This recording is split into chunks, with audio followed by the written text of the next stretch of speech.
Welcome to Mindset Mastery Moments, the best growth mindset podcast recognized by Million Podcasts and ranked as a top mindset podcast by FeedSpot.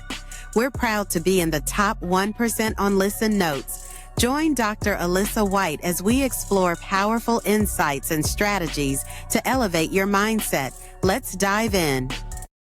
Hello, disruptors, and welcome back to another phenomenal episode of Mindset Mastery Moments. Today, we are going to dive into an amazing conversation with another phenomenal guest. I'm your host, of course, Dr. Alisa Whyte, the number one mindset disruptors, and today's conversation takes us into the heart of resilience, redemption, and the mindset required to break cycles, not just for ourselves, but for generations to come.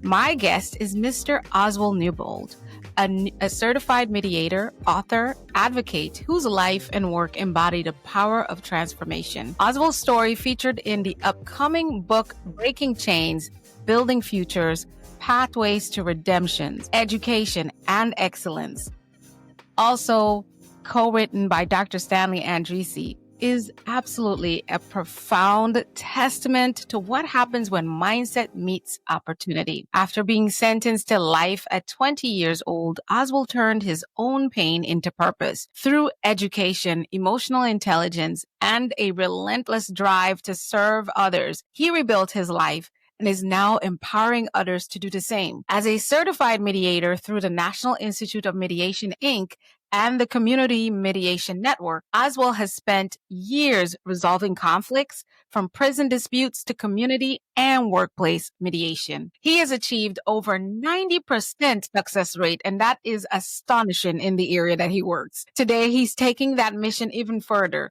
launching a youth conflict resolution program that trains young people to become certified mediators, helping them replace violence with dialogue and despair with hope. This episode is all about redemption, restoration, and rebuilding futures.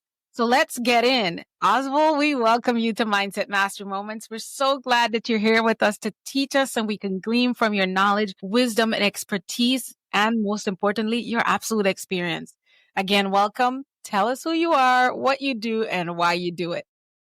Well, thank you for having me on here. The most beautiful word I heard when you came on, you said, hello, disruptors. And I am a disruptor. Yes, you are. Yes. Yes. Thank you for having me on. I mean, in my bio, you pretty much told anything that I could have said from that point. We could get into the nuts and bolts of the work, but for me, I like to dabble into criminal justice reform, conflict mediation, and advocacy. Really, when I say advocacy, it's advocating for people, but also policy changes. So, Love that.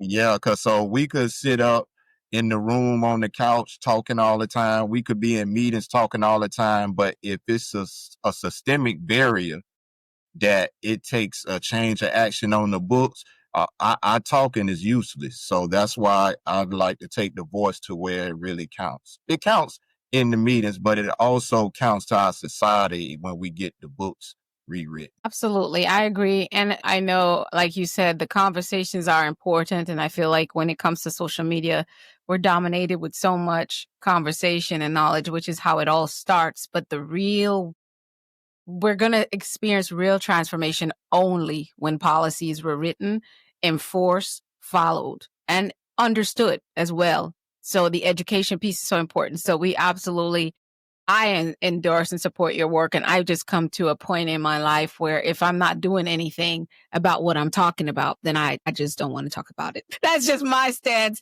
in my 40s. So Oswald, your journey itself from being sentenced to life at just 20 years old to now being a published author, a leader in the conflict resolution space is, of course, remarkable. Take us back to that moment. What was the mindset shift that began your journey towards redemption? So that was a process. It wasn't a moment. Absolutely.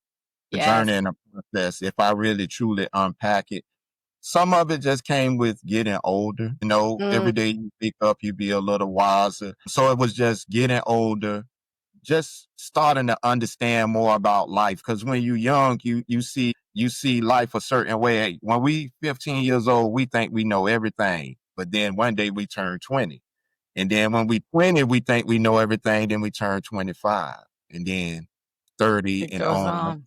So as Never much as ends. it never ends. So a part of it was just the regular matriculation of life. Also, Mm-hmm.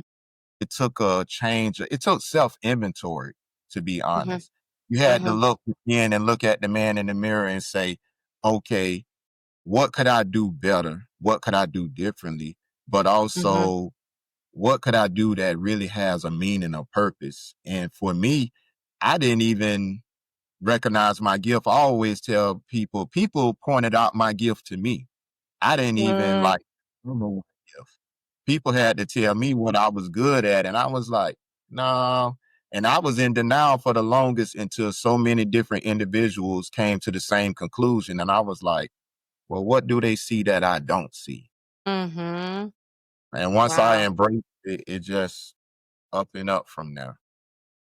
That's awesome. So how did you start to reframe your identity and not just and remove the identity of not just being an inmate, but as a student, a peacemaker, and now absolutely a leader? How did you reframe that? Because I know there are going to be listeners and viewers who have found themselves maybe like you did with some type of legal predicament that tells them this is who you are now. You're a felon, you're a convict, you're whatever, all the titles and names, and try to really pin your identity. How did you bypass that, moving into being a student, a peacemaker, and now as a leader that's well respected and sought after?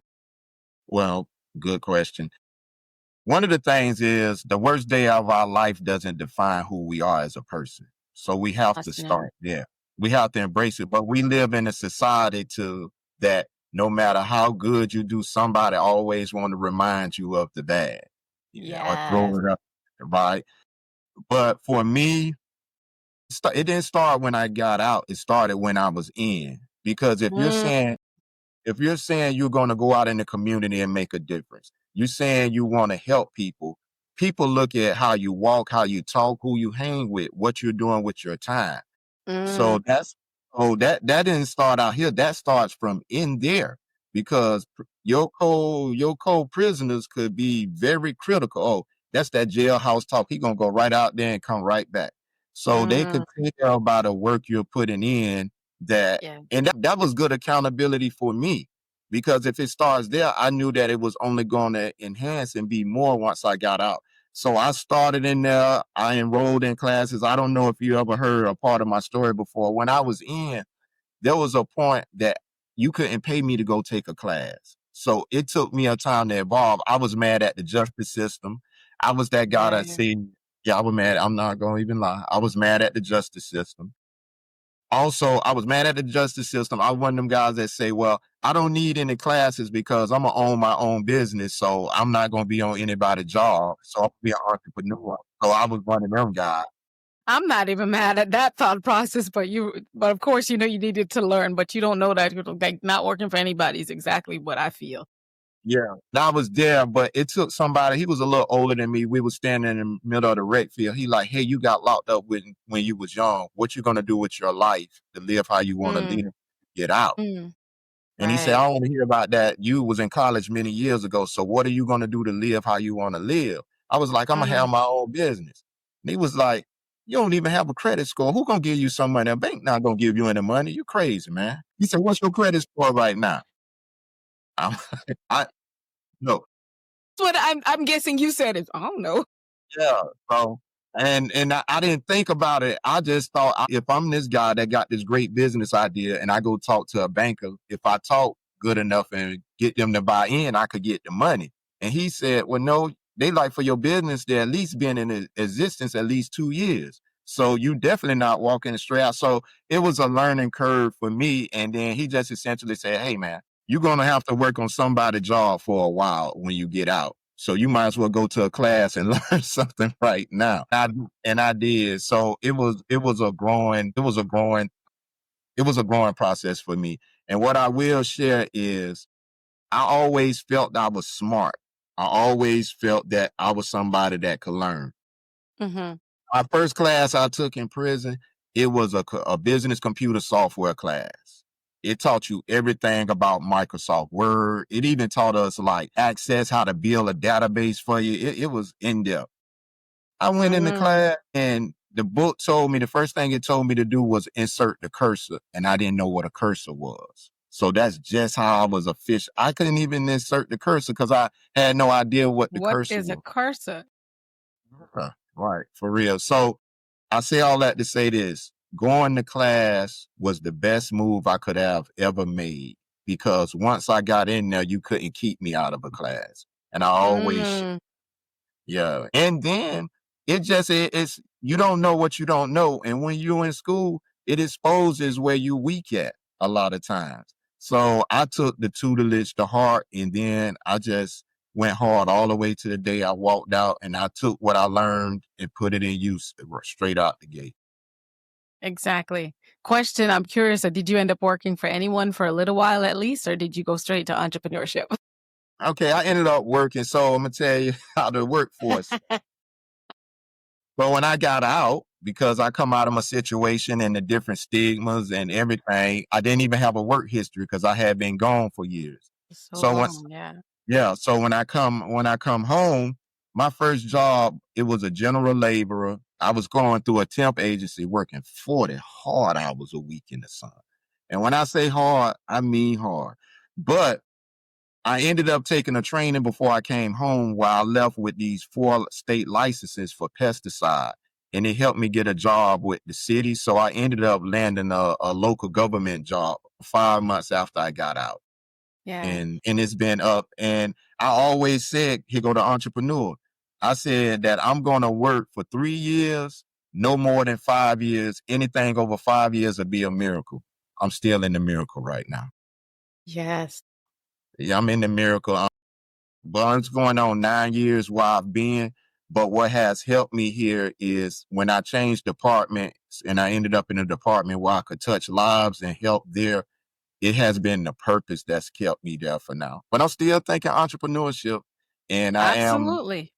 I am leaning that way because I say if I'm going to work that hard, I need to be working for myself. So For yourself. I'm getting to that point right. Obviously. But Yeah. learners are earners for sure. And that's absolutely what you showed us. And a lot of times we think that the learners that are earners are the ones that only has a certain level of quote unquote a degree. But I happen to know I think learning is bigger than just a degree or maybe institutional or formalized education. While those are great avenues, you cannot just depend on what you would learn in a degree program, so to speak. Here's why I say that, Oswald, is because one thing I knew when I was in college doing my business administration degree, my professor brought this to my awareness. He said, by the time you all graduate, this information is going to be pretty much extinct. So we were in a certain class and we had a few more classes to go. And he was telling us that within that year where we graduate, a lot of this information would be extinct. But what I would have gained from being in college is the discipline. And I believe that that discipline of knowing you had these deadlines of turning in assignments sets you up, number one, to work and meet deadlines. But also as an entrepreneur, the discipline of knowing that I have myself on the line. I put myself out there with this vision, with this idea and this concept, and I'm working on it. The only thing that everyone will know is that I didn't fail. So I didn't fail school. So I'm not going to fail my entrepreneurial journey, which many times as an adult, you don't have the time. You don't have the time and life starts lifing that interrupts that process of attending. So I feel like that discipline comes out of school, but the learners are people who are constantly learning. They're seeking mentorship. They're reading. They're sitting in spaces where they can get more information that equips them in whatever area of expertise they're desiring. And so I feel like you're a glowing example for us when you speak on that, is that you transformed your life by putting yourself in a position to learn from that conversation alone you had with the gentleman. I feel like it was like a mentorship conversation. I can't remember what capacity you had in your journey, but just that conversation and you surrendering and then like, yeah, I'm going to need a credit score. And you was just like taking it in. That's that learner. I really believe learning is a mindset. And it's not just a process. It's a mindset. You said, because so many people go through the educational process and they're not learners, truthfully. What are your thoughts on that? Yeah, so everybody not learning. So I always tell people right now today, you and I could go in class. Dr. White learned everything. Oz was in there goofing off. So Mm-hmm. you get out of anything what you put into it. And I always tell people something I used to do when I was younger. I always went to the back of the class. And I tell youngsters now, if you want to be dumb, go sit at the back of every class. I say, go to the front. I say, if you look at the people that always sit in the front of the class where their life land versus the ones who always run to the back of the class, it's like night and day. I say, take it from me. I learned it the hard way. So I encourage that. Now, true enough, that might be a stereotype. But for the most part, the goof offs always go to the back of the class away from the Yes. teacher for most times. Yes. It is what it is. Going and what you were saying about learning, I'm like a sponge. I absorb things. I learn from different spaces and places. I even learn from people that don't look like me because you can't expand if you get in just this tunnel vision, just looking at things one way, you'll have a bunch of blind spots because you are assuming what others are thinking and doing. But I learn from people who don't look like me. Even when we have different point of views, I understand it, or it at least lets me get a better feel for what's going on. So I'm big on that. I will share this about education. After I came home, I had got a chance to go into management, but you needed a degree. So it actually forced me to go back to school. And when I went back to school, being older, I saw education, I valued it differently older than I did when I was a youngster.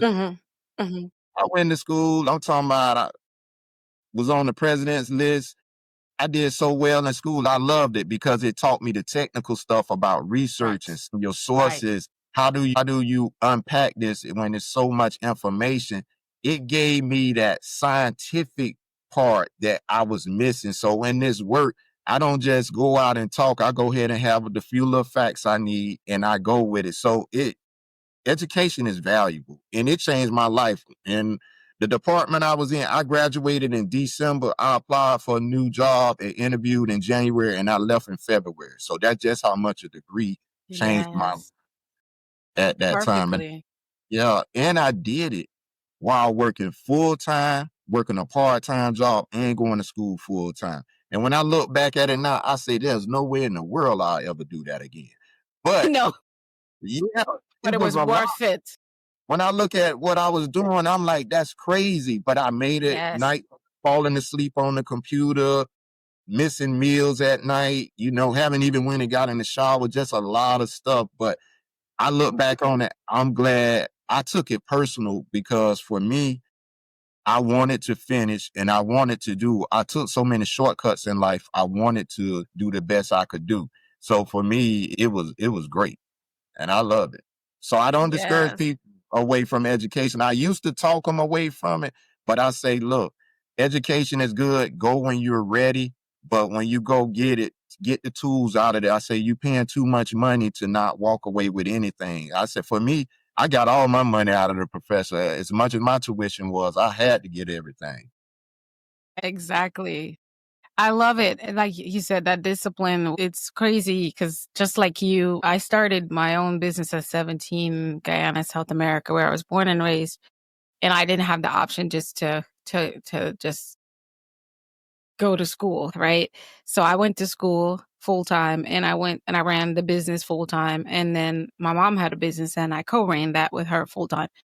So everything was full time. And then I was full time community advocate, full time church rat. So I was busy. And I was just talking about that this morning that, I just skipped all the dating drama and all that very early in life. And so when I became an adult and I was single again, I was still working full time, running a business full time and going to school, mostly part time. But it just seemed to be the song of my life. So when people might just see the little bit of accomplishments, like for example, this podcast, we just celebrated yesterday our 2-year anniversary of this podcast. And it's right. And for just a little bit less like it's been so 24 months. So like 20 of those months, we've maintained being a top 1% podcast. We've maintained being a top 100 podcast on Apple. And I say that, but people will see them be how wonderful. No. That's not just wonderful, because I work full time and I still have my coaching practice, and I still go out and speak, and I'm building a nonprofit and building my brand. So no, it's not just, this just doesn't just happen, right? It takes so much work and discipline and sacrifice, which is something people don't really feel comfortable doing. So It does. everything about where you came from to make your transformation was you had to step out of your comfort zone. You didn't want to work for someone. You had to step out of your comfort zone change that mindset. Maybe it does take me working for someone for a while before I even step into the space of a full-time entrepreneur. Maybe it takes now, and then you realize, oh, for me to really do well in this working space, I need a degree, or I'm going to be working in the sun all day. And you's like, okay, so if that's what it takes, I'm going to go down that path. I don't know how I'm going to do it, but I'm just going to put one foot in front of the other. And that's where it always starts. Yeah. And but you want to know what's the bad part about it? Everybody not going to be happy for your success. So from Come on. a social standpoint, I had to learn to absorb that, because I was starting from nothing trying to get to something.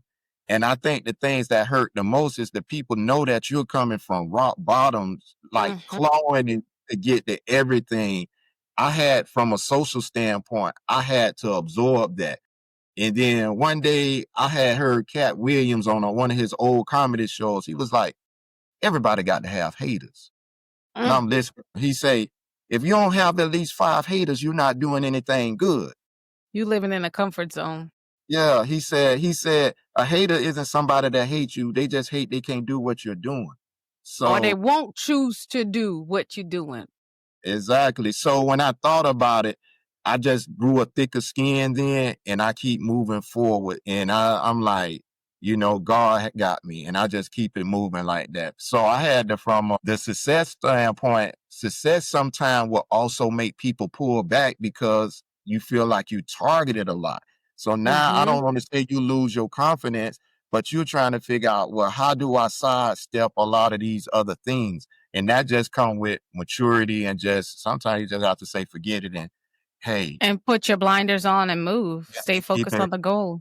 And stay focused on the goal. So all of that has been a learning curve for me, but I'm thankful, and I pay it forward to others. I tell God, hey, you're doing good. I say, you're going to be targeted, but guess what? Just take them little hits and keep it moving, man. You're on the right path. Exactly. And that will be how they get ahead even quicker than we did. And that's what I tell everyone. The minute you get an opportunity and you get to be in the presence of someone who has come from, let's just say, it might not be exactly the same, but they have come from nothing and they've built something for themselves, and they're willing to take a moment out. Make sure you ask the right questions, because if it's just one thing they tell you can be transformational, because a lot of us who are and that's what we're going to get into about the book. We are first generation. We are the first ones sometimes to get that college degree. We're the first one to work for a certain amount of money outside of minimum wage. And these simple things, we're the first one to buy a brand new car. We're the first one to be a homeowner, all these things. And to get to those, being those first, we have broken certain chains to get there. And so people, when I encounter someone and I'm able to give them wisdom, I'm like, then you're going to be greater than me. All my mentees, all the people I coach, I'm like, if I'm coaching you how to do a podcast, your podcast should by design be greater than the one I've created. You know why? Because you have information that I didn't have. But again, it will be up to them how they use that information. Like you said, paying it forward is another way to keep learning and keep growing. Honestly, for me, I grow out of mentoring people. Yeah. I love it. I mean, I just was on LinkedIn this morning, and 2 of my coworkers who also are justice impacted, I was asking LinkedIn members to help build it, get them connections, so uplifting them. I'm like, and I just gave a little story about them, but it's just uplifting them. One thing about me, I pull as I climb.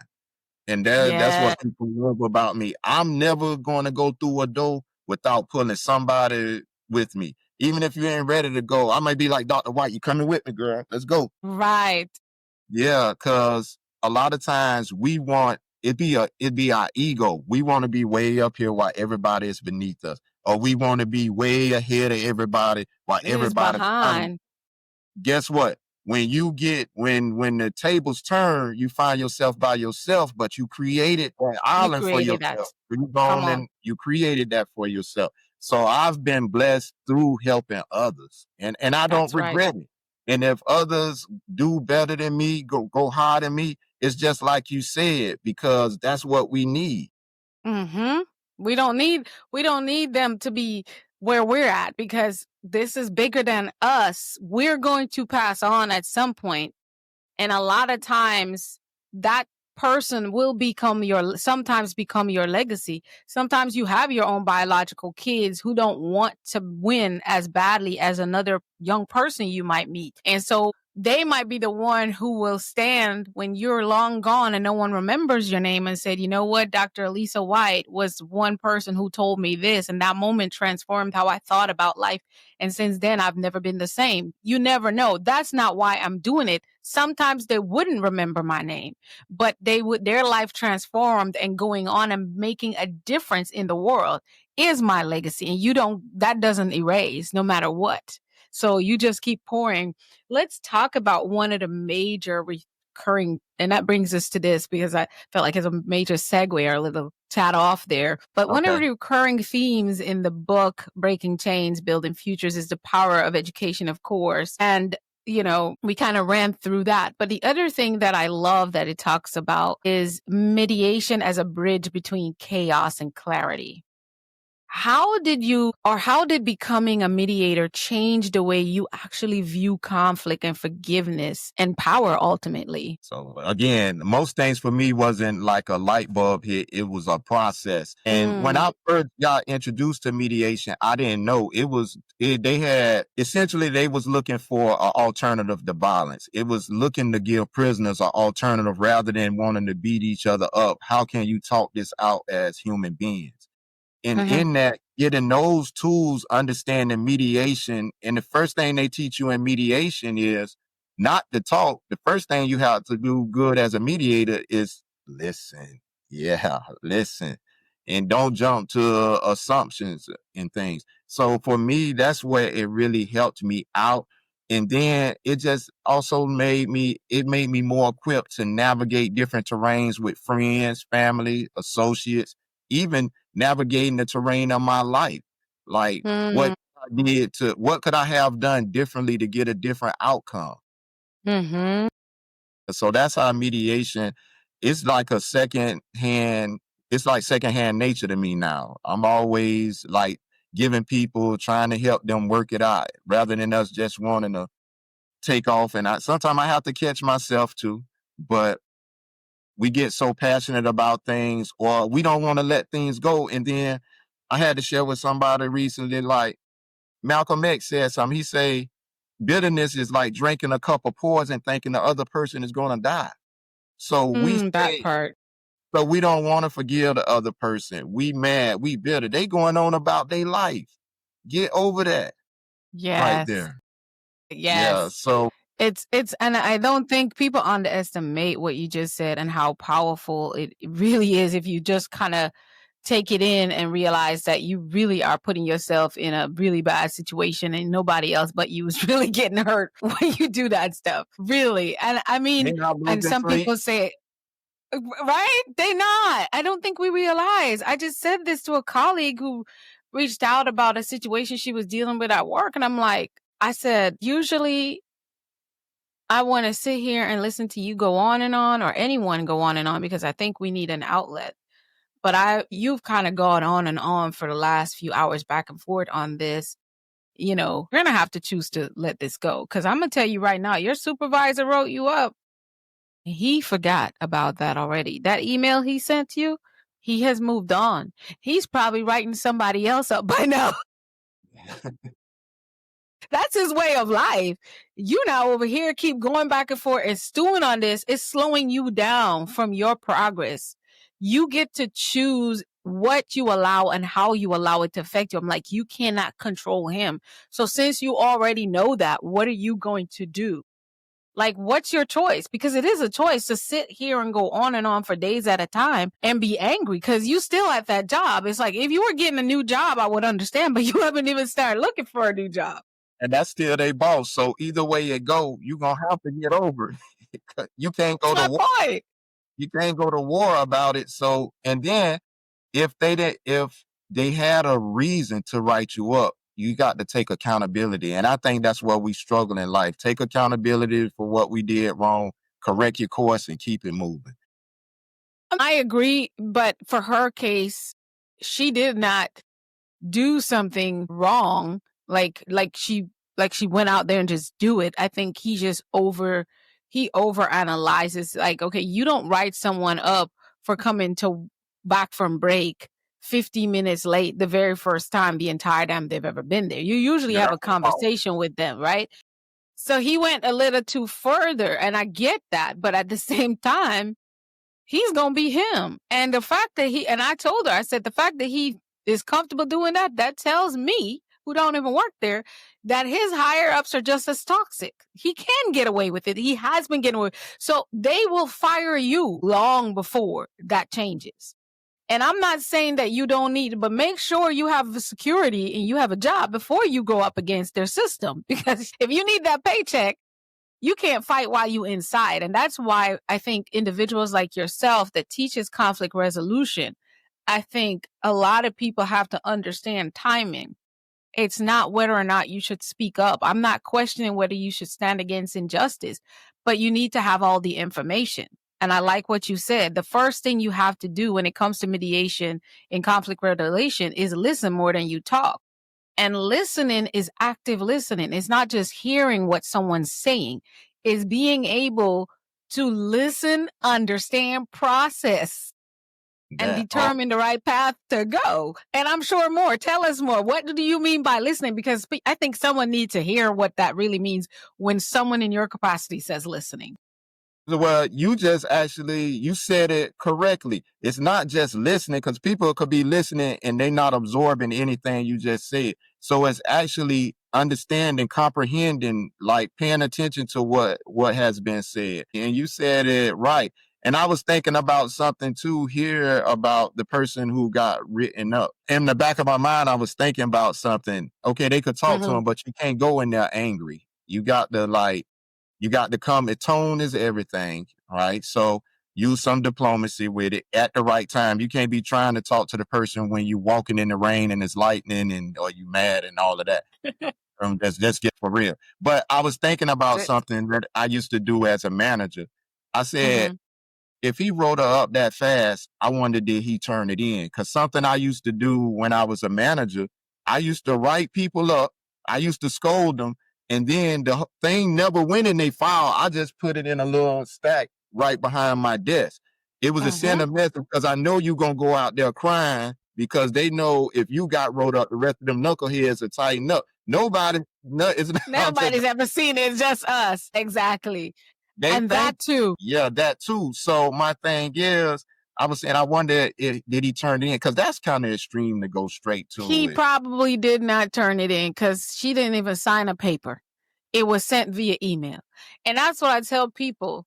Like, you can attract so many more bees with honey versus, you know what I'm saying? So for her, it's like, I'm very sorry that I was late. This is what happened. Explain the situation as much as you feel comfortable, because that's from person to person. But, you know, when he sends you the email, instead of you getting angry, understand that you did not follow a procedure. It might seem excessive for how he dealt with it, but at the same time, if you went in there and said, really, I just won't lie to you, I get really concerned or scared that you actually wrote me up in an email as if you're going to hold it against me, because I would really like an opportunity to prove that this is not my character. This was a one-off. And what is I would like to know what's the consequence of it being an email. Is this something that is going to go further? You can ask. And the way you ask and the humbleness of using it as like you wanting to learn, totally different response. It sparks a whole different conversation. Trust, exactly. It does. So you're a mediator. You a mediator yourself. I guess I am, but I always want the formal training only Yeah. because there's certain ways like how you're able to do stuff in the public. And I've had so many people say that to me, but I think I was born sort of that way as a child. I'm always mediating and being a buffer for situations. And when people are fighting, I get, stop, you're not supposed to hit her. I'm like that. And I was like that in kindergarten, Yeah. scolding people and making sure that, and like, why I'm always telling people, I'm like, well, listen now, I hear you saying your husband's wrong, but here's what I just heard you said that won't go over right with anybody. You're Yeah. just doing that because you can do that to your husband, but how do you, if he did that to you, how do you make that feel? So you're always like looking, and for myself, I'm always like, okay, so how can you make this better? But like you said, I think if people come with a learner mindset and approach to learning and growing, even the worst things that can happen to you will become some of the best things that can happen to you because you allowed yourself to say, this is hard, this is tough, I don't like it. Everything inside me wants to fight, but what can I learn first before I fight? Even if I have to fight, I'm going to come into this situation equipped by listening, understanding, verifying the information I'm receiving, that was the intended information I was supposed to receive. And I'm going to process this and calm myself down in a place where I'm going to learn and overcome. And overcome doesn't always mean you're going to win against that supervisor. Overcome might mean now you finally got the kick you needed in your butt to go apply for a new job. And now you're making $20, because if that supervisor wasn't a pain in the bottom, you would stay there forever because you feel like you can do what you want. But really, you asking God for abundance. You're asking God for a new home. You're asking God for better finances, but you're not trying to leave the $20 an hour job. So what you needed was a supervisor that's unfair.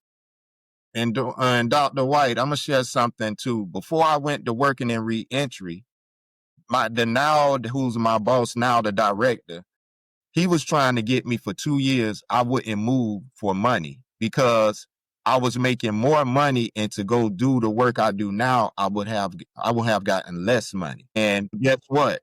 When I was staying for the money and I was basing my decision on the money, God was showing me every reason why I was supposed to leave the department I was leaving. That's why when I graduated and I said I interviewed and I left so fast, it was because it was really long overdue. But when I decided to take less money and move into my purpose, everything changed because the assistant city manager had got my paperwork because she had to sign off on it. She saw me. She said, "Hey, Oz, I see you about to go over to the reentry center." I said, "Yes." She said, "I noticed that the pay is less over there, and I don't think it's right that you lose your pay and you going over there to help. I'm going to make sure you take your same pay over there with you." It was right that she said something. Yeah. And yeah, just like that. I didn't even lose. So even the money I was afraid to lose, I didn't even lose. And only thing Because you stayed obedient.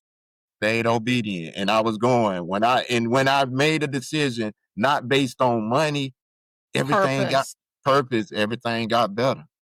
That's what I say on this podcast and every chance I get.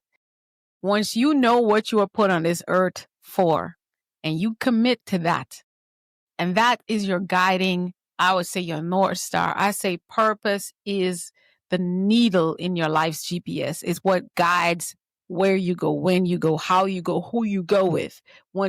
That's all you need to be clear on.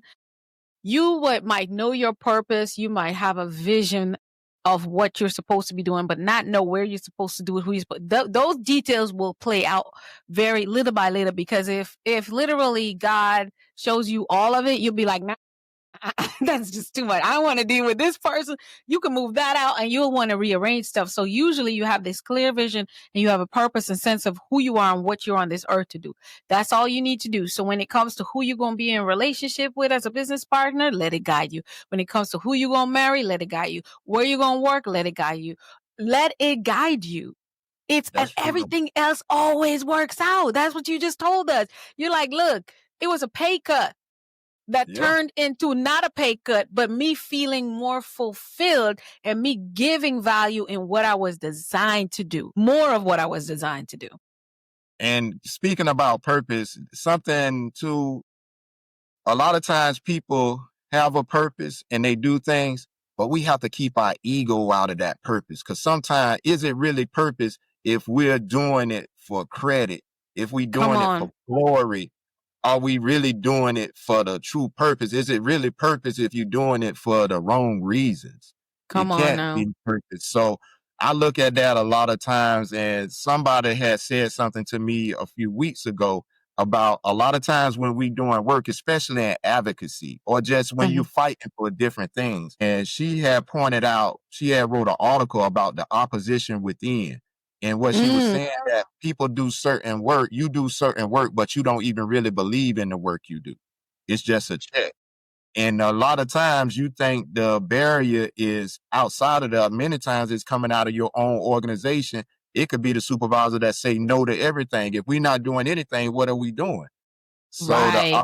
the opposition within, and it made me reassess and reevaluate different things, even in that. So The a lot of opposition within, that's powerful. the opposition within. So that's a movement that's starting with somebody right now because, and then it happens in so many different organizations. Oh my gosh, yes. Yeah. So when I think about, I was like, wow, that was like one of them wild moments. And she said, yeah. And I said, well, you should speak on it. And people were glad she had the courage to speak out on it Yeah, about make it. sure you get her, give her our contact info so I can have her on the podcast as well, because that's one of the reasons why I focus so much on mindset. Because a Yeah. lot of times, the biggest fight you're going to have in life, a lot of times we say, well, if my mother hadn't been a druggie, or my father would have been in my life, or da da da. And these things are true. Those are things that do put up barriers for you systemically and things like that. But however, once you become aware of how it affects you, and you can say, if they hadn't, then you have accountability and responsibility for what you do with that understanding. Yes. And truly, it's the battle within your own self that's the real battle. Because a lot of times I was saying this and it sounds so like a tongue twister. I'm like, a lot of times we sit here and we think about, "Well, what are people going to say when? And if I show up this way, I guess people will be saying," and honestly, honey, people are not even thinking about you that much. It's you. That it's you thinking that much about you. And you are criticizing yourself before you even start. So if you can really win that battle that is within you, and then a lot of times, like people, even with organizations, like you said, when people are not meeting their goal, it's the battle within the departments Yeah. and among the departments. Like you all are like on different sides of the planet when it comes to this business. You're not going to achieve the goals. And that's when managers want you to come in and train and coach and mentor their staff. I'm like, you're the problem. Yes. You. If they are a problem, then you have to be the bigger problem, because you are the one that's responsible for these people. Something you are doing that's trickling down, or not doing that's trickling down. It starts from the top. My degree is in organizational leadership. So Yes, I always start from the top from the because top. so I always look at, and then I work my way down because it starts from the Exactly. top. Otherwise, it'll be like trying to like sit in a pool of dirty water and take a bath. What are you doing? You're not getting anywhere. Let's talk a bit about systemic barriers in the fight for change. Your work highlights that barriers impacted individuals face when trying to re-enter society. This is what you don't know that I didn't share, is that this is a big part of my own advocacy and my work. And before I even go into the question, the two gentlemen that you're trying to help, I would love to pass on my information so I can give them an hour of just to see where they are career wise. I know they probably have people helping them, but sometimes a little bit of a shift and what I offer in the workforce space can really help. And some of the resources I'm aware of that is throughout the US that might be available to them. Love to just give them an hour of my time. So yeah, one of the You things want to do it that together or separately? Because I want to get a message correctly to them. separately, it'll be each of them will get their own. That's my contribution to the call you made this morning. I'm not on LinkedIn, but I'll find you. But I just want to put that out there so we don't forget that it dawned on me that that's my contribution to them, is to, give them an hour of coaching with me, and whatever they got going on, just help them navigating and maybe even make some connects for them. Okay, gotcha. That's beautiful. Yes, thank you. I'm proud of what you're doing. So this is so big for me. And from employment to education, that stigma that is hanging over anyone who are reentering society. What do you see as the biggest systemic challenge that still needs to be addressed in our society? Well, one of the things is the stigma. That's big. So that's dealing with mindset. Mm-hmm. The two biggest barriers usually is with housing and employment. Those are the two Mm-hmm. biggest barriers when people Mm-hmm. come out. Part of the problem with the barriers, some of it is policy, but then the other part of it is just unwritten beliefs and stigma and hang-ups and the rest of that. We live in a society of societies. Mm-hmm. If we could eliminate a few people out of the competition, it makes it a little easier for me to win too. Yes. But Yes. but for me, it's gonna take. So one of the things, like, I'm gonna go to employment. Mm-hmm. One of the barriers to employment, people be wondering, why is it so hard to get people with a background a job? The untold story a lot in there is the problem is insurance companies. It's not the employers all the time. It's not even 100%. It's Yes. not always the employers. It's that when they're insurance companies, when businesses want to get their coverage and the insurance company asks, are you going to hire people with a criminal background? It's going to change the cost of their premium with them. Twice as much. Yeah. And when Health that, insurance and bond insurance. yeah, all of that. So listen, a person can't even get whole term life insurance. If you have a felony conviction, you can't get whole term life insurance. You have to be out at least 10 years before they'll even consider it. So that's just how many systemic barriers are there. I think it comes down to mindset, but I think how we change that too is through information and education, having a conversation. Mm-hmm. Mm-hmm. True story. The man that was recruiting me for 2 years that I wouldn't go work for that pay cut, I love my boss now. He is the one that's responsible for the two guys you're willing to give an hour to that has been just as impacted. He's the responsible for getting them there. I was pushing for it, but he did the most important step. He went over to our HR department and talked to the director of HR. He laid everything on the line about them, even brought their face sheet, their background. So when they run the background, it's nothing catching them blindsided. When the Right. HR director said, yes, it's okay, I'll go with it, it went on from there. But it took somebody having the courage to go sit down and have that difficult conversation Mm-hmm. one-on-one to get Mm-hmm. that buy-in. Mm-hmm. To get buy-in. And here's a thing, a problem I have in the reentry field. And I called it out the other day, and people was like, whoa. They want employers to give, you got different people doing reentry, helping people. They want for employers to give a person a chance and give them a job. The first thing I ask anybody who's doing reentry or work with reentry clients, do you have anybody on your staff that's system impacted? How could you want the world to give this person a job, but you won't even give them? Yes. So everything you just said, because my work as a workforce strategist from working for the Department of Economic Opportunity in the state of Florida and also doing it here in Arizona, wherever I work. And recently I interviewed for a contract for a well-known organization where my role would be the employer engagement strategist, where I am talking, they do rehab for reentry. So they have over 400 men, a facility of 400 men where they do provide housing, and then a facility with about 200 and something women. So it's two separate, and they train them in the trades while they're in those facilities, and they're also getting therapy and stuff like that. And so my question to them was exactly what you said. And the answer was yes. So I did my research and stuff, and I realized they do really want to help people, but they're receiving certain federal grants and funding that requires them to do job placement. So my issue is you all can't some of this federal funding needs to be in the space of advocacy and education.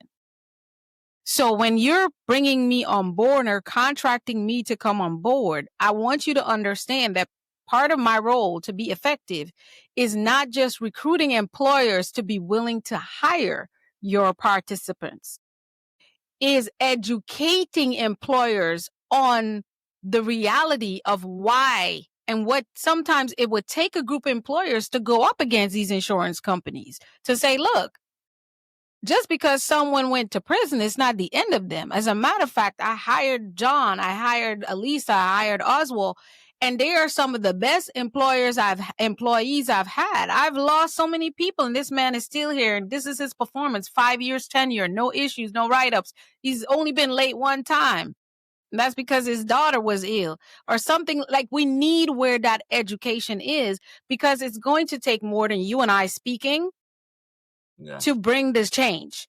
We're going to need employers to help us. So we have to educate them on the long-term benefits of hiring. Now, the reason the recidivation, and I always bite this word, recidivation is so high is because people can't find work and a means of action. Because if you can't find work, how are you going to live? How are you going to eat?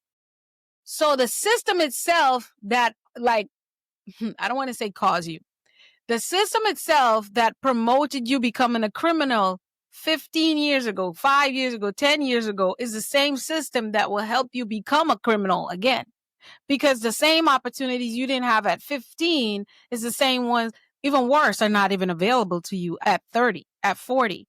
And so it's like it's a wheel. So for me, a lot of people will say, oh yeah, we're helping people with reentry, but they're not really going to the nucleus of the problem, which is actual education. So employers need to be educated, and the advocacy has to literally sometimes be one for one.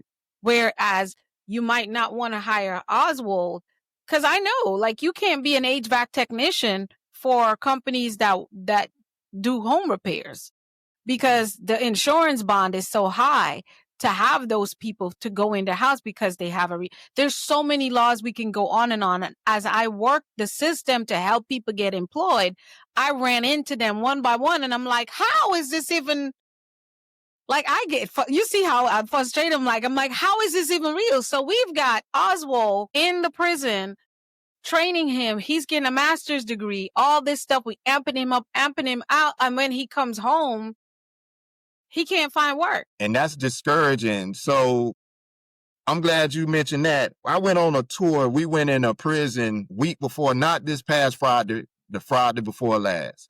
And we toured the prison that I actually was housed at for 7.5 years. We went inside of the wing, the college dorm. So we went in the wing where all the guys, students is in the wing. So the guys was talking, presenting, letting us know what they in school, what they're taking, the benefits, what they plan to do with it. They going on. You know, I'm in a suit. I'm cleaner than the Department of Health when I go in there, right? That's what I do. Yes. Right. I go, by the way, I go to jails and prisons too. Right.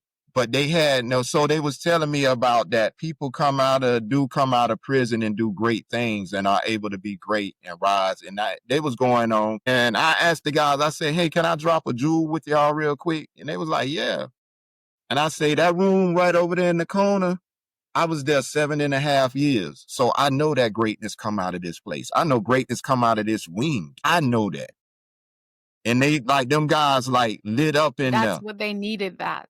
They needed that. And I told them, I say, look, I had to share. I say, when I first came to South Bay, you couldn't get me to go take a class. You couldn't even pay me to go. But once I went and got in class, it was the best move I could have made in my life. I say, yes. I'm thankful to see y'all in here working on y'all degrees.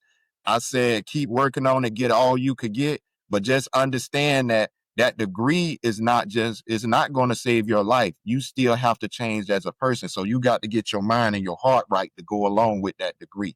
Because that paper just not, because you could get that degree, get this great job and blow it. So you work on it all. But I say, I'm proud of y'all. But they was like, I was like a message of hope and inspiration. It's one thing when telling you what you could do, but to see a guy that was in that same wing for all that. Back in, and then it's good that I did dress how I dress. It's like, whoa, it made them feel everything was worth what they're doing. So because to have someone like me who's never been in their situation, it's nice to know that someone like me believes in you. It's nice. It's well accepted. At some point, you're like, but Dr. Whyte, you never saw, outside of you coming into these prisons and these jails, you never saw behind bars for nothing. And you're right.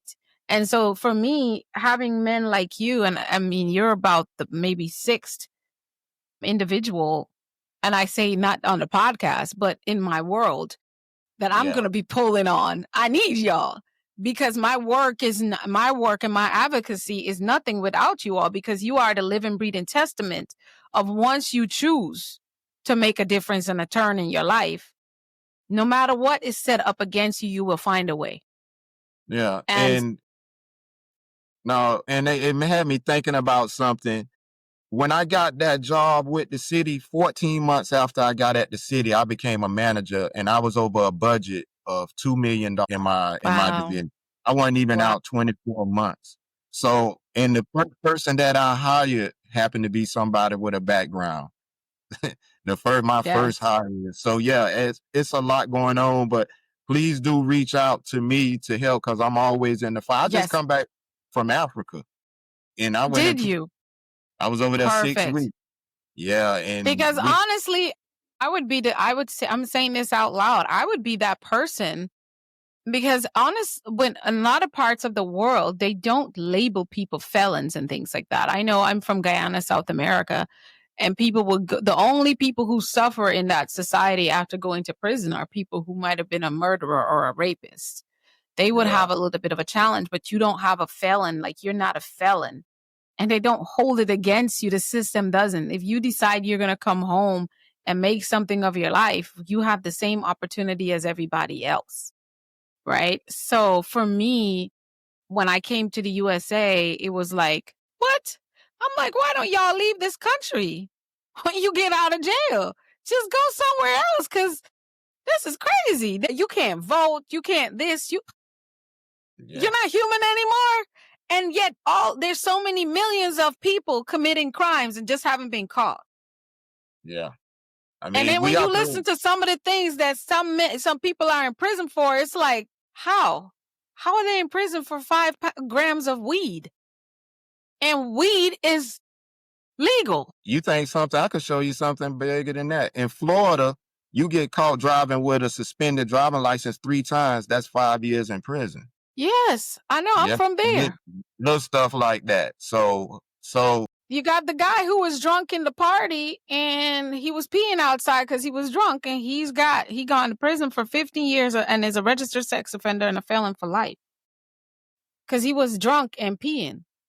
Oh, I get it's lewd and lascivious, but I promise you, the women who was in the club, leaving the club at 3 a.m, didn't have much clothes on either. Why is that not lewd and lascivious behavior? He wasn't harassing anyone. He was just caught peeing outside. And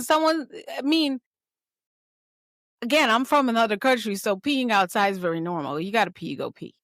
Especially if you're a guy. You just find a corner and you go pee. So I would never forget when I met him, and he was very, very young. And then I realized there were so many cases that are very, very similar, but his life is done. He can't, a sex offender, man. Those are the ones. So we can go on. That's another whole nother episode. When we get that, we're going to have a panel discussion with a few of us who do work and support that, and have a conversation. And really, I feel like you said, it's more than just talking, because it's going to take people, like you said, the one lady, she went and she moved the needle. The one supervisor went and say, hey, this is what you need to consider. This person, you don't have to worry. Here's everything you need to know. It's you know what I'm saying?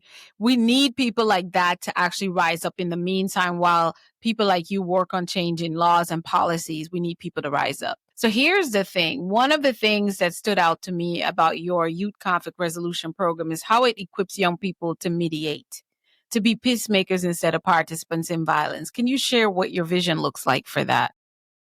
Well, there's a lot of youth gun violence going on across America. So what I'm want to arm them with is another way. Everybody just want to be heard. That's why social media is so. It's everybody want to be heard. People just say something just to be heard. And so my whole thing is giving them a voice and giving them an alternative to violence, because it really be going back and forth Talk about Yes. this with some decency and unpack it. And it's Mm-hmm. and not only that, the reason I want the youth to do it, people might say I'm old. Oh, he don't know what he's talking about. So let Right. their peers be You're somebody the ones who tell them. who go in there just mediating, not without taking a side, staying neutral. Well, okay, Oz. Dr. White is trying to resolve and reach it, but you over there, you kind of don't want to budge. What could get us to agree on something, So Mm-hmm. it's about empowering the youth to have a voice that really means something. Yes. Having a voice and doing something that means something. And it's a work in progress. The crazy part is when you want to help, it's so hard to get people to let you help. You just won't believe. I'm gonna leave that Oh, alone. man, I can tell you. You It know? is. Trust me, I have not even gone in the trenches as much as you, but just the little I call it surface level things I've attempted and how much it's just, I mean, red tape is an understatement. It's like cement. It's not even tape. It's cement to get to where you can actually really penetrate. And so you're breaking brick walls to be able to make it on the other side to get someone the help that they need just for simple things like food, clothing, shelter, and just for their own existence. Yeah. So one of the other things that I wanted to ask you about is, and I love this, you've said that conflict often stems from a lack of emotional intelligence and communications. In your experience, what role does mindset play in breaking the cycle of poverty, crime, and incarceration altogether? Well, being on this mastery mindset program right here, I know you already know everything in life starts with mindset, period. Yes. What you're going to Yes. cook, what you're going to eat, where you're going to go, who you hang with, everything starts with mindset. Even when somebody says something to you, your mindset going to dictate, how do I receive this?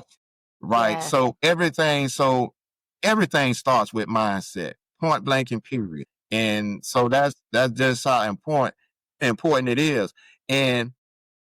But how we comprehend things and how we process it to be based on our experiences, but also our peer group could also have us thinking crazy too, Yes. because what might seem abnormal to you and I may be normal to another group of people endorsing that Yes. behavior over Yes. there.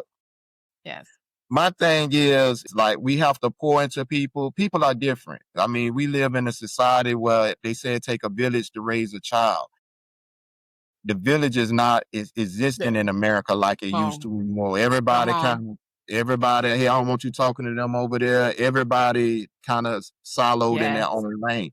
We got people who will pull out their cameras before they try to help someone. Like you'll get a crazy thing happening in the street and you got 15 different angles of the same story that will pop up on the feed, but nobody went to help the Mm-mm. person. Yeah, that part. And that happens. So my thing is, it's big about pouring into mindset. But I remember reading a book and the author was talking about the brain. He had used the analogy of your brain. And he said that the brain could only hold the capacity of what it could hold. And he gave an example. He said, if you have an 8-ounce cup, but you have a gallon of water, if you pour that gallon of water in an 8-ounce cup, that 8-ounce cup is still only going to hold 8 ounces no matter how much you pour into it. And he said the brain is the same way. You could pour into people, depending on their brain capacity and strength, it's only going to hold what it could hold. And I was like, wow, that's great. He said that's why you could continue to tell people stuff over and over and they just don't get it because they brain that capacity already. The brain is a muscle. He really that thing down. He say some people brain is weaker than others and what they use it on be stuff that don't strengthen the brain, it weakens the brain. And I was like, Wow, that's deep. That's so yeah, deep. yeah. Wow. Oh my goodness. I'm taking that. Oh wow. The time went by so quickly on this episode. When you think about the book, what is one thing you would like for our listeners and viewers to take away from the book? From my book, you could go through things in life, but you have to, and I'm going to go to the word redemption. Like, Right. I want for people to read the book and just believe that redemption is real. And redemption for me is just reclaiming your value and your purpose after setbacks and mistakes. That's how I look Mm, at yes. redemption. And it's not about erasing the past, but it's using what you experienced in the past to be able to do better going forward in the future. And I Right. want them to walk away from the book with just hearing stories where people went through things in life, but how they were able to rebound. Education is a part of it. Mentorship is a part of it, but also believing in self too. And it's all of that is there. So I want for people to walk away with just with hope and inspiration that, hey, you could go through things, because there's some people that all the stories in there are so vast and different, but Yes, but exactly. people went through some things. You be like, whoa. But it lets you know that you still can overcome. You have to stick to it, dog. And Exactly. that's all I say. And the biggest thing I would leave people with is, in life you have to run your own race. Many Mm, times we trying to pace our life at the pace of other people, almost like keeping up with the Jones. yes. That don't work. And I like to say, I was in New York. It was a marathon going on, and I'm watching the marathon. In the front, the runners, it was some people jogging real fast was running. As the marathoners was running by, you saw the joggers that was going slower and slower. You ended up seeing people that had a foot in a cast but was using like a little cart to help them. You saw some people power walking. You saw people with canes. Everybody was Mhm. running their own race. It was not about coming in first place. It was about being able to reach the finish line at your own pace. Ooh, Run your own yes. race. Too many times we trying to run your own race. And guess what? Everybody was a winner. Everybody Yes. was a winner. Wow. Run your own Wow. race. Yeah, really flew. It went I by know you fast. you gotta come back. You're gonna have to come back. Let me ask you this after everything, what is success to you? Wow, that's the easy, difficult question. So success for me has been just being able to be back with my family. I lost my Mm, father while I was gone, but my mother is still living. And one of my prayers was, please don't let my mama go while I'm gone. So she's here. mm, And that's big for me. Just reconnecting with my family, being able to be in career that helps people, making a difference in the community. And stuff I do, I don't think much about it, but I plant good seeds in different places, because God's come back and say things to me and I can't even remember. And they be like, man, I remember when you said this. And it be something simple. And I just try to drop jewels and plant good seeds where I go. I might not even see the growth of those seeds in my lifetime, but I still plant them. yes. So success for me is just doing what I can to help make society better, doing my part. I love it. Can you give us how you just one example of how you keep hope alive in your purpose when work feels heavy? What practices help you stay grounded? How do you keep that going? How do you keep going? That's a hard one, because I was suffering from burnout and wanting to give up. Mm, I happened to go to a conference at Bowie State mhm, University a few months ago, and I was listening to the professors in there, and it re-inspired me. I think what we have to do is just sometimes get out of what we do, and we have to get out and go mm, see something. And mm. be Yeah, because they was talking and they was unapologetic, and I realized that in my work I had been kind of tap dancing a little bit to try to dodge different little things. Sometimes when you truth don't have to be defended, just stand on it and walk strong going forward. And Yes. I had to learn that. So what it's delicate, but how I keep hope is what make me keep going is when somebody come to me and it's something I did that positively impacted them. That is what keep me going. To be honest, Wow. that's what keep me hopeful that I'm doing the right thing. Because sometimes I can't see it, and even when people say, "Well, hey, Oz, you was right. I'm glad you said something." I can't say anything because of my job or they the funder, but I'm glad you lit it up. I And I say, love it. I'm not gonna be y'all crash dummy. Y'all need to say something. They say, for real. Yeah, like, yeah, everybody mad at, but but I'm hopeful. And I'm just like, even people like you, just because it wasn't, now that I'm in the book, I had to look up. I don't go on any podcast just because they willing to interview me. So Come on now. I have to vet it out myself. And I Yes. was like, okay, this good. And I do it. So even the work you do, even though I'm just meeting you, you keep me hopeful that yes, this is Mm, the right thing. So my success isn't me. It's the different people that's doing things. And just, you didn't even have to have me as a guest on here. So just people pouring into me or giving me an yes. opportunity Yes. is like, my success is your success because you give me it. Absolutely. Right. So If that's how people I'm. can understand, the law of reciprocation is one of the most powerful laws we can have. And so when you show up with your, I'm looking at so many missed a point of life, in my opinion, by just showing up like this all the time. I'm like, no, no, no, no, no. If you show up like this and this, you can't, this is where there's a space to fill. You're creating space versus if you show up like this, all you're doing is pulling back and you're just removing things. But when you show up like this, where your hands out, but you also putting, so it looks like this is that space to receive and to give. And now growth is taking place in two different places where you're being an impact, where you're impacted and you're impacting. You're influencing and you're being influenced. And that for me is what keeps the world going. It's that giving and that taking and that pouring, which creates to me a flow. So absolutely, it's what we do. And when I look through guests and I get guest pitches, it's all about what is this person doing? And again, in purpose of what God has put me to do.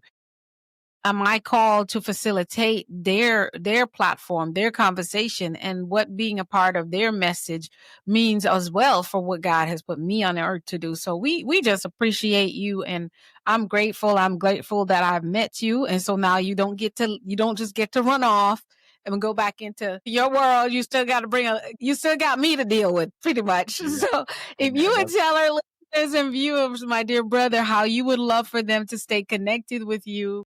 Of course, we will have you back at some point on the podcast. we got a lot to unpack, but people can find me on LinkedIn, Facebook, or Instagram by name, Oswald Newbold. Just as they see it there on the screen, Oswald Newbold, on LinkedIn, Facebook, Instagram. And also you could find me www.oswaldnewbold.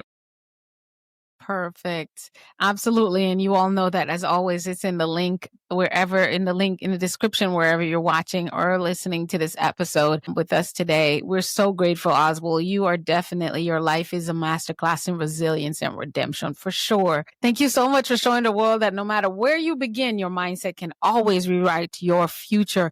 And to everyone listening again, reach out and let Oswald know that you heard him here on Mindset Mastery Moments and what his message of redemption mean for you. Get a copy of the book. It's called Breaking Chains, Building Futures.